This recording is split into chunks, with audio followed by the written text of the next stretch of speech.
My name is Aviva, and I just finished the Holocaust Mini Masters trip 2009. I'm here in the Prague airport. I staffed the trip, but last year I was lucky enough to be a participant.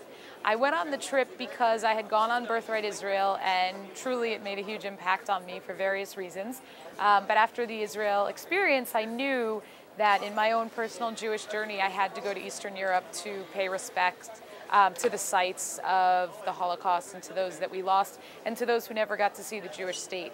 So I did go on the trip last year, and then I ended up getting a job with Birthright Israel. So now I've been fortunate enough to be a staff member on this trip 2 times, and it's really an unbelievable experience. So last year on the trip, of course, I didn't know what to expect in Poland, but at Auschwitz, at Birkenau actually, at Birkenau specifically, there are walls and walls of photographs. You know, when people were moved to camps, they were just told they were going to resettle, so they packed their suitcases, and very often they brought photos of those that they loved, as I would do as well. And so what has been preserved is the photographs that were found in suitcases of people who most likely didn't make it out.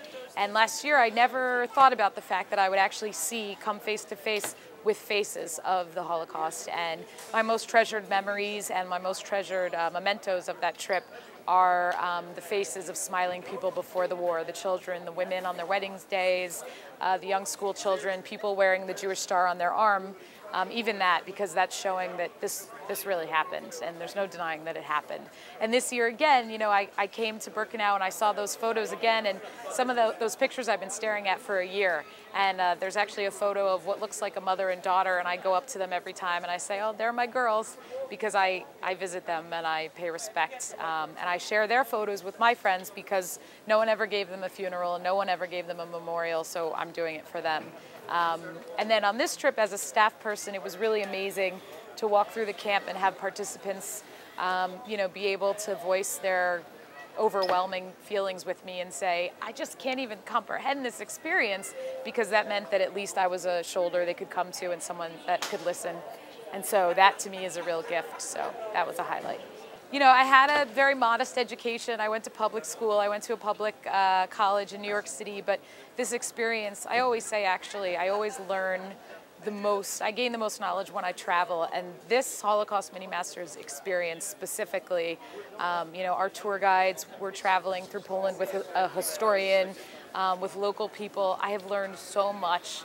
My knowledge about the Holocaust, of course, I can never stop learning. I only know a sliver of it, but I'm so armed with knowledge and with personal stories from survivors and details and information about World War II and the Nazi regime, and you know, I can carry that on and teach other people, because if I don't do it, I don't know who's going to do it. So I want to join the group of others who are educating. So really, I feel strength in helping carry the memory, and really I can stand up against anyone who is complacent or forgets or who denies it. So that's my strength, and that's thanks to Birthright Israel Next and all the people who paid for this trip, because once in a lifetime, although I've done it 3 times in a lifetime, but it is once in a lifetime, and I'm forever grateful, so thank you.